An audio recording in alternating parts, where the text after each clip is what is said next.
कारण त्याला घरी शेती गोड लागत नव्हती. तिथेच बरं आयते रेट खायला मिळतात, पुन्हा भजन म्हणायचं का नाही म्हणायचं चालायला मिळतं, लोक पाया पडतात होय. आणि तिने काय केलं म्हणलं इथं लय भारी धंदा या. त्यांनी बी ठरवलं आता आपल्याला मार धुवायचं. पंढरपूरला गेल्यानंतर त्यांनी धोतार घेतला, शर्ट शिवला, पुन्हा गळ्यात एवढी टप्पुरी माळ घातली, 1 एकर 4 गुंठे गंध लावला आणि लागला इकडे तिकडे फिरायला. आता एक ठिकाणी काय झालं, महाराज आले नव्हते कीर्तनाला आणि हे चालले तिथं, पाय न ठेवावा आडमार्गी. आलं का लक्ष? परमार्थ करावा आहरणीशी, पाय न ठेवावा आडमार्गी. आडमार्गी नर जे जातील, लय वाईट अवस्था आहे त्याची. समक काय आता ते दृष्टांत सांगतो. मग त्यांनी काय केलं महाराज, त्या लोकांनी विचारलं, म्हणले महाराज कीर्तन करता? विचारले कोण गाव? तर म्हणले पंढरपूर. म्हणले कीर्तन करता? तर म्हणले हो. जगाच्या कल्याणा संताच्या विभूती देह कष्टविधी. अरे म्हणलं काय आम्ही काय कशा अर्थ जन्माला आलो? आम्ही वैकुंठ वासी. अरे यार देवाने पाठवलंय आम्हाला. आणि अशा प्रकारानं महाराज काय सांगावं तुम्हाला, या बाप जन्मात कधी केलं नाही. कारण याची अवस्था काय झाली ती सांगतो तुम्हाला. हे करीत होतं शेती. आता लोकांच्या बाजऱ्या कोळपायला आल्या की हे पेरायला निघायचं. काय करायचं? लोकांच्या बाजऱ्या कोळपायला आल्या की हे पेरायला निघायचं. आणि मग याची बाजरी जी आहे ना, लांगा लुंगा, त्याला काय म्हणतात? लांगा लुंगा. इथं एक ठोम तर तिथं एक ठोम. मग तो काय लोकांना म्हणायचा, शेतीचं काय खरंय? शेतीमध्ये काय दम आहे? सगळं जग कशावर जगत आहे? शेतीवर का? शेतीवर जगत ना. आणि मग तो म्हणतो शेतीत काय दम आहे? अरे काठावर केलेली शेती नाही जमत, बांधावर नको, त्याला घुसून शेती केली पाहिजे. जाऊन ते आपल्याला तिकडं नाही घुसायचं, परंतु शेती परवडत. हा मग अशा प्रकारे तो काय म्हणला, हे धंदा खोटा आहे म्हणला शेती धत. आणि मग काय केलं महाराज, तो पुढे गेला. एक जण मासे धरीत होता, एवढा मासा एक गळ टाकला एवढा मासा. त्याला विचारलं काय किलो रे? अरे तो म्हणला 200 रुपये किलो. अरे तो म्हणलं हे तर लय भारी, एका झटक्यात 200 रुपये. मग त्याने मी ते सगळं मटेरियल आणलं, ताजदी भाऊ, सुखदेव भाऊ, सगळं बाजारातून ते आणलं, सगळं जे काय करायचं ते केलं आणि ती गळ टाकला. बिना अन्न पाण्याचं 5 वाजेपर्यंत बसलं. सकाळी 10 वाजल्यापासून तर संध्याकाळी 5 वाजेपर्यंत अन्न नाही, पाणी नाही, काय नाही काय नाही. पण त्याला काहीच लागलं नाही. 5 वाजता लागला एक झिंगा. झिंगा माहिती का तुम्हाला? 5 वाजता त्या गळाला एक झिंगा लागला. तो म्हणा हे बी काय खरं आहे रे. मग पुढे गेल्यानंतर ह्या अवस्था मग कीर्तनकार बनला. ते सगळं मटेरियल आणलं, त्या गावात फिरला. त्या गावच्या लोकांनी महाराजांचं कीर्तन म्हणून सगळी तयारी केली. टाळकरी आले, मृदुंगमणी आले आणि सगळे आल्यानंतर कीर्तन चालू झालं. सुंदर ते ध्यान झालं, विठोबा रुक्माईचं भजन झालं आणि हे ध्यान येऊन फेटा विना घेऊन उभं राहिलं.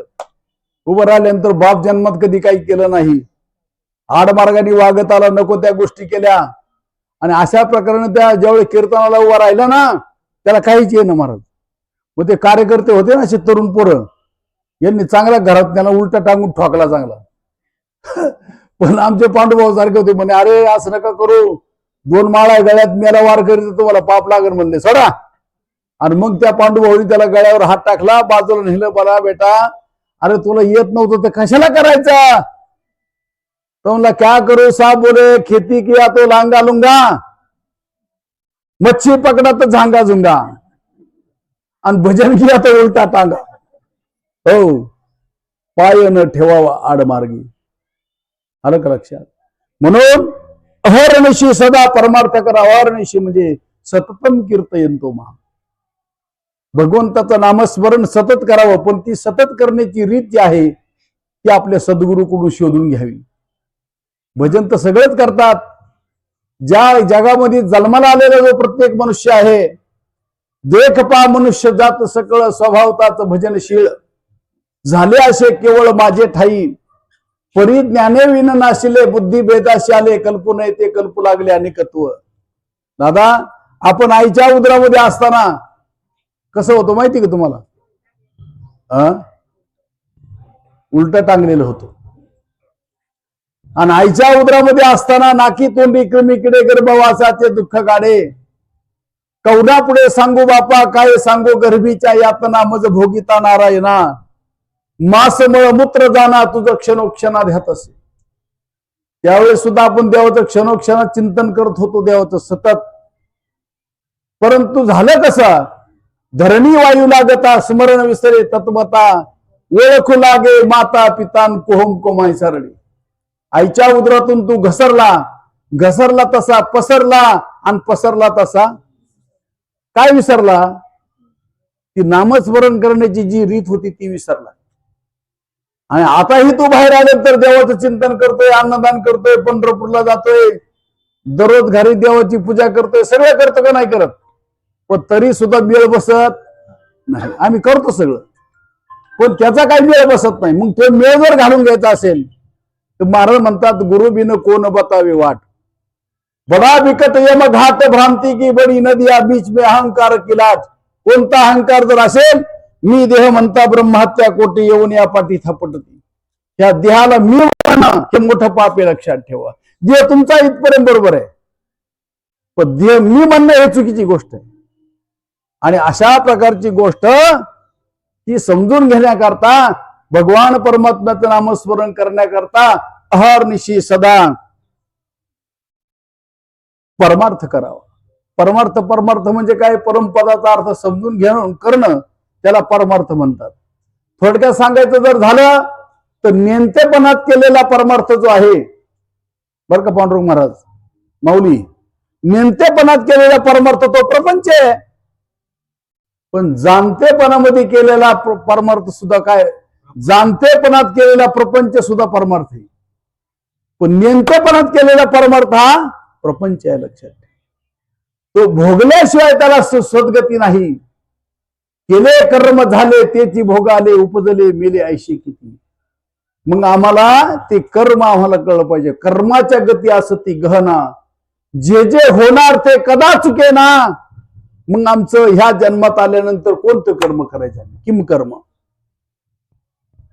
पहिलं कर्म कोणतं आहे? आपण आल्यानंतर जन्माला आले, आपल्या नाकातल्या शंभराबद्दल आपल्याला आदर आहे का अनादर आहे? आदरही नाही आणि अनादर आहे. तो नाविलाज आहे, नाक आहे म्हणून शिंबूड आहे. त्याच्याबद्दल आदरही नको आणि अनादरही नको. चला, ह्या शरीराबद्दल आदरही नको आणि अनादरही नको. ह्या प्रपंचाबद्दल आदरही नको आणि अनादर सुद्धा नको. होय, मग ते साधन आहे. मला सांगा, तुम्ही अहिल्यानगरच्या नावाच्या गावातून बरं का 2 लाखाची बुलेट गाडी आणली मेजर. किती? 2 लाखाची. खरं सांगा, तिला लाद घालून चालू करायचं का हळद कुंकू वाहून?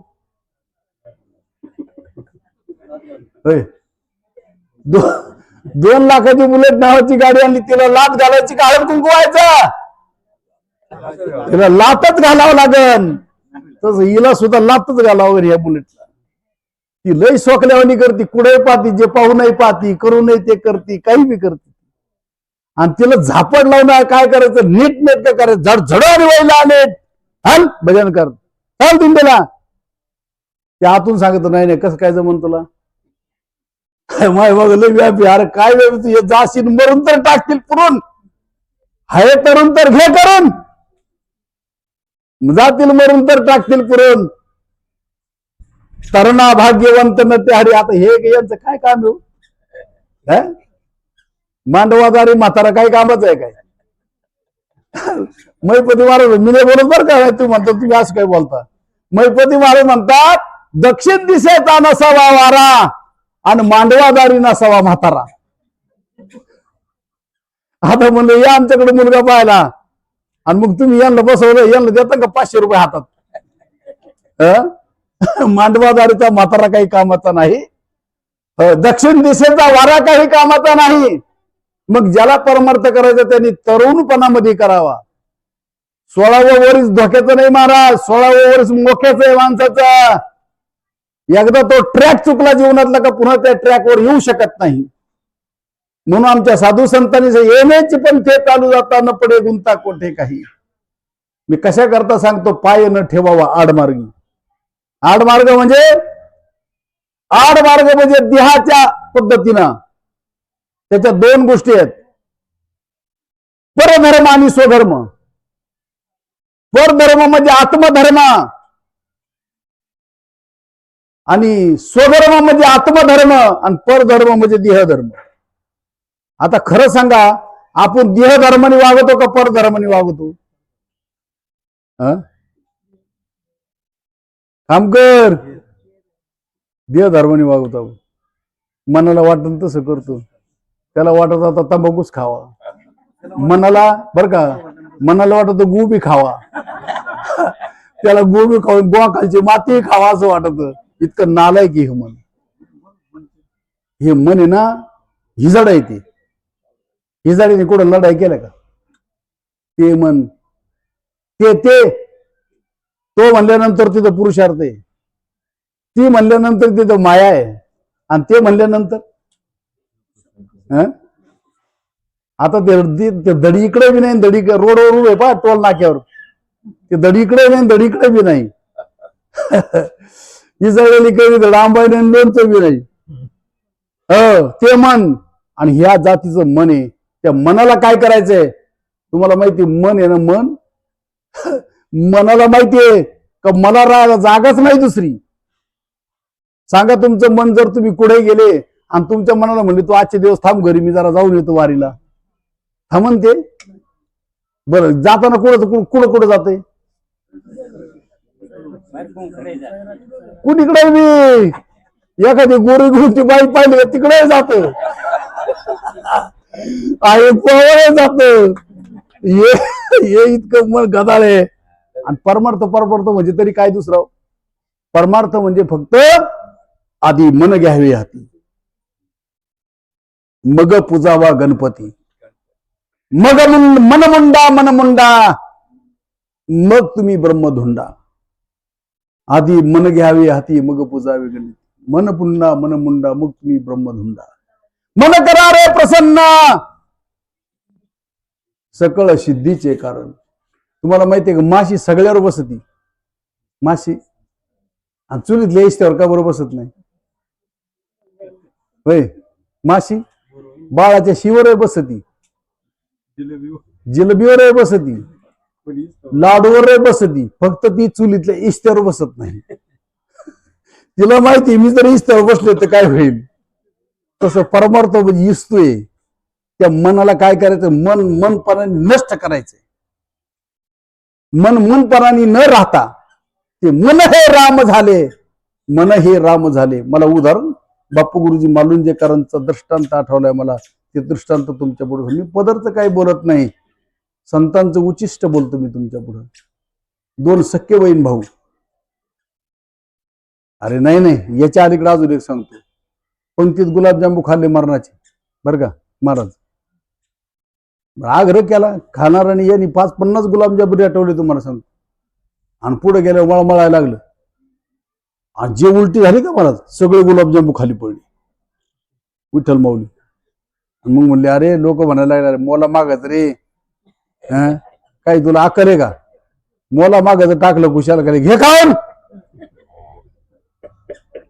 जमून का कमून? ती काय उलटी दुसऱ्याची काय खायला? कोणाची?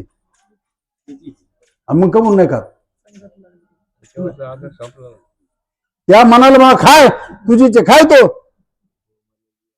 का बरं खात नाही? ते ओमली अण्णा, लाळ न घोटे, लाळ तयार होत नाही, ते नको म्हणता येते. तसं मन वमन झालं पाहिजे. वमन ते मनी बैसलिया. संसार सोडायचा नाही भाऊ, त्याचं वमन झालं पाहिजे, वमन. अजून बी आम्ही माणसं काय करतो, तुम्ही हो पुढं 2 दिवस आलो मागचे काम बघून, तुझं गुतत आहे अजून माग. माझ्या हातीचा कलवडू मज वाचून नको फोडू. मी रचलेलं कलवड आहे, सासू म्हणते सुनेला, मी आल्याशिवाय फोडू नको. नवरा विचारतो बायकोला, शकुंतला जाऊ का ग पंढरपूरला? गावची दिंडी निघली म्हणली. होय, मग ती होती जा देवाच्या कामाला, मी कशाला नाही म्हणतो तुम्हाला. हे फार पंढरपुरापर्यंत गेलो, आणि त्याच्या डोक्यात आलं, जुनी गोष्ट बरं का, जुनी. पंढरपुरापर्यंत गेलो आणि याच्या टोकऱ्यात आलं. तो म्हणला, शकुंतला झोपण पण दिवाळीतून झोपणार नाही. आता मी जाऊपर्यंत तेल किती जळण. आणि मग ह्यो पठ्ठ्या तिथून मागे फिरला ना देवाच्या जशी घ्यायच्या ते लय जवळ म्हणून. मग याने काय केलं, तो म्हणला आता मागं जायचं खरं, येतानी चपला झिजल्यात, आता पुन्हा जातानी झिजायचं म्हणलं किती मागात पडून. मग ते त्या पायात जोड घेतला आणि बगलात मारला. कुठं मारला? मजल करीत बिगर चपल्याचा घरी आला आणि दाराला थाप मारे शकून त्याला दारुगड. ते म्हणले का आलं काय पंढरपुराहून? ते म्हणले आलो म्हणजे काय तू इडी का? मी तुला जाताना सांगायचं विसरलो आणि तू झोपताना दिवा जरी झाला नाही तर तेल किती जळण म्हणली, एवढी बावळत नाही मी. म्या दिवा तर विझवलाच, पण दिवाळी झालं जे बोट वापरलं होतं, ज्या बोटाला तेल लागलं होतं ते तेल सुद्धा मी भिंतीला पुसता चाटून घेतलं. एवढी संसारी का म्हणली मी. आणि तुम्ही किती बावळत आहेत म्हणले. पंढरपूरला गेलो तर चपला किती झिजल्या असतील. एवढा बावळत नाही म्हणला, बगलात आणल्यात बगलात. याला काय म्हणतात? संसारी. असावे कोण नाही म्हणते, करावा लागल. संसारी असावे पण असूनही नसावे. आणि भजन करावे. पुण्याकडे जाऊन पहा, माऊलीच्या पालखी सोहळ्यात वारकरी कामगार चौघ भाऊ असतात आणि त्यांना वारी वाटून दिलेली असते. या वर्षी थोरलेन जायचं, दुसऱ्या वर्षी धाकटा, तिसऱ्या वर्षी 3 नंबरचा आणि चौथ्या वर्षी 4 नंबरचा. पण तो भाऊ आहे ना, बाज कपोच करून वारीला नाही घेतो, बाकीचे 3 भाऊ पैसे घेऊन त्याच्या मागे पळत येत. अरे पैसे तरी नेत तुला. आणि आपल्याकडे दलिंदर असे तो काय तुला कळत रे वारीला चालला हे कोण करायचं सगळं. आमच्या एका महाराजांचे आईबाप असेच होते. ते म्हणले अगोदरी झकमारी कर मग वारी पाय, सगळं काम कर आठवड्याचं. नाव नाही सांगत मी. असे पापाचे पितर आहेत. झडझडवणे वैला नेट. ते मन नालायक आहे. ते कुठे जातं, काही करतं, कसंही करते. पण त्याला एखादं दिंडीत आलं ना, मग दिंडीत त्याला ते चाकरू येत कोणी ऐकत त्याला. हा खरंय ती, तो गावात अख्खं गाव भेटय त्याला. पण दिंडी आली का तो सगळ्यांना भेटतोय. गावामध्ये त्याला सगळं गाव भेटतय, पण जर दिंडीत आला ना सगळ्या दिंडीला भेटतय. तुम्हाला सांगतो का, आम्ही एका ठिकाणी त्या ताईला 9 मुली आहेत. तिच्याकडं 25 वर्ष दिंडी जेवली आमची. पण मला एक दिवस तिने बोलून घेतलं. ती म्हणली आमच्या नवऱ्याला काही बोध होईल असं करा महाराज, 25 वर्ष अन्न घातलंय तुम्हाला, पण आमच्या नवऱ्यात परिवर्तन नाही. ते खुशाल दारू पितून मला काहीच्या काही बोलतं म्हणे. आता काय बोलतं ते मी नाही सांगत, पण बोलतं एवढं सांगत. ती म्हणली मी म्हणलो बाई तुझ्या नवऱ्यात परिवर्तन होईल. गरण कधी लागत असतं? सूर्य पृथ्वी एका रेषेत आल्यानंतर गरण लागत, बरोबर आहे ना? तसं तुझा नवरा जर आमच्या सहवासात जर आला तर त्याच्यात परिवर्तन होईल. पण तो 1 वर्ष आला दिंडीमध्ये, मग तयारी केली तिने. वायरची पिशी घेतली, त्याच्यात आपली एक अंडरपॅन्ट, एक टावेल, एखादा ड्रेस, आणि दिंडीत चालला का तो कसा चालायचा माहिती तुम्हाला? दिंडी अशी चालली का तो बाजूने चालायचा.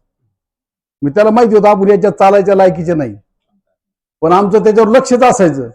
पंढरपुरात जाऊपर्यंत कानावर आदळून आदळून आदळून आदळून इतका तयार झाला का त्यांनी स्वतः जाऊन माळ आणली. आपल्या चिंचाळ्याचा भावशाही पांडव जुगारात हारले. शेवटी सगळं संपल्यानंतर काय लावलं जुगारात? बोला ना. बायको बसवली जुगारावर. हो, म्हणजे जुगारी पायी काय गेलं? लक्ष्मी गेले, घरातली बायको गेली ना. जुगार चांगलं नाही. शिकार. राजा पंडू आणि परीक्षित शिकारी पायी शापांकित झाले. शिकारीला निघले आणि गुरुकुलातले त्या टायमाला काय प्रवेश करता येत होता, तो काळ होता का त्या ऋषी कुळातली जी मुलं आहेत त्या हरणाच्या शरीरामध्ये प्रवेश होऊन ती क्रीडा करीत होते. आणि त्या हरणाचं ते मिलन चालू असताना यांनी काय लावला? बाण लावला, बाण. आणि त्याला असा शाप मिळाला महाराज. काय नाव त्याचं? काय आहे का नाव तुमच्या माहितीत? बरोबर आहे काळे महाराज? धृतराष्ट्र. पंडूराजा नाही, धृतराष्ट्र. पंडूराजाच नाही का? हा बरोबर आहे, पंडूराजा. पंडूराजाला शाप होता. राजा पंडू आणि परीक्षिती शापंकित झाले. पंडू पंडू आणि त्याला शाप मिळत. त्या हरणीचं मिलन चालू असताना बाण मारला. त्याने शाप दिला. तो बायाच्या अंगाला हात लावला. खकान. अरे आयुष्यभर हात नाही लावला तरी. पण ज्यावेळेस वनप्रस्थाला गेला आणि तिथं त्याला ते म्हातारपणामध्ये चावटपणा सुचला. आहे का नाही? कधी? म्हातारपणात. माणसं तरुणपणात चांगले वागत आहेत, पण म्हातारपणी चळत आहेत. म्हातारपणी बुद्धी चळती माणसाची. हो, नाही सांगत होते का चळ उदाहरण. आता इथं घडलं ते फाशीची सजा झाली त्याला. हो, आहे का नाही? अरे त्याला पतित म्हणतात. पारमार्थिक भाषेत त्याला काय म्हणतात? पतित. शिळीचं करडू जन्माला आल्यानंतर तिसऱ्या दिवशी आयर उडत होती. किती? शिळीचं करडू. यांना लहान वहिनी शेळ्या पाळल्या बघ, विचारा त्यांना. शिळेचं करडू तिसऱ्या दिवशी त्याला पतित म्हणतात. म्हणून शिंदळीला सीता आवडत नाही, पतिताला माता आवडत नाही, अभाविकाला गीता आवडत नाही. पाय न ठेवावा आडमार्गी. या गोष्टी आहेत. शापांकित झाले पंडू परीक्षिती. जुगार, शिकार आणि असत व्यवहार. रावणोक्षय पावला. कशामुळं? सीतामाईला नेलं त्यांनी. रावणाचं वाट लागली. इस रावण के घर में दिया ना बत्ती. हा, काय काय काय बघा काय. इस रावण के घर में दिया ना बत्ती. 80,000 बायका, 1.25 नाती. उस रावण के घर में दिया ना बत्ती. पाय न ठेवावा. जमलं का? समाधान झालं का नाही? हो. आडमार्गी कोणी नरजे जातील. मोठा असू दे ना, पण आपण छोट हो ना. आपण किती वाजले? आपले अर्धा. आणि त्याच्यातून काढणारा कोण आहे? फक्त ज्ञानी. आता सांगा, आपण ज्ञानी का अज्ञानी? अज्ञानी. हे कोण बोललं अज्ञानी म्हणून? तुम्ही अज्ञानी हे कसं काय कळलं तुम्हाला? तुम्ही अज्ञानी आहे ते तुम्हाला कसं कळलं? आम्हाला असे लय भेटत आहेत. ते म्हणते महाराज आम्हाला काही कळत नाही. तुम्हाला काही कळत नाही हे तर तुम्हाला कळतं का नाही? आम्हाला काही कळत नाही, आम्हाला तुम्हाला काही कळत नाही हे तर तुम्हाला कळतं का नाही? कळतं. तुम्ही ज्ञानी आहात, पण मूळचे तुम्ही ज्ञानी आहात. देखपा मनुष्य जात सकळ स्वभावताच. पण तुमच्यावर मलिन आलेले. मलिन. कोणतं मलिन्य? तुमच्याकडे येरीला पाणी लागत का? पहिलंच असतं. मी जर विहिरीला पाणी पहिलंच असतं का? लागत पहिलंच असतं. तसं ज्ञान तुमच्याजवळ पहिलंच आहे. फक्त त्या ज्ञानावर आलेलं आवरण अनंत जन्म, अनंत जन्माचे अनंत कर्म आणि अनंत कर्माच्या अनंत वासना. मग तुम्हाला जो परमार्थ देवदेव करायचा तो कशा करता करायचा माहिती तुम्हाला? ते आलेलं जे गिलिटीन मोल विक्षेप आणि आवरण JCP लावायचं आहे. पहिली माती काढायची, मग मुरुम लागतो. तो काय JCPला दाद देत नाही. मग खडक लागतो, तो काय JCPला दाद देत नाही. मग दुसरं त्याला हत्यार वापरायचं. कोणतं? मग ठासून त्याच्यात दारू भरायची, द्यायचं पेटून. आणि जे एकदा का ते उठल्यानंतर मग उचाकल्यानंतर म्हणजे पाणी लागतं. म्हणजे कोरं का पडा ना, कोरं का पडा ना. कशाला? पाणी झाकायला. पाणी झाकायला. पाऊस आला का? या इकडे, इकडे मागे या, इकडे या.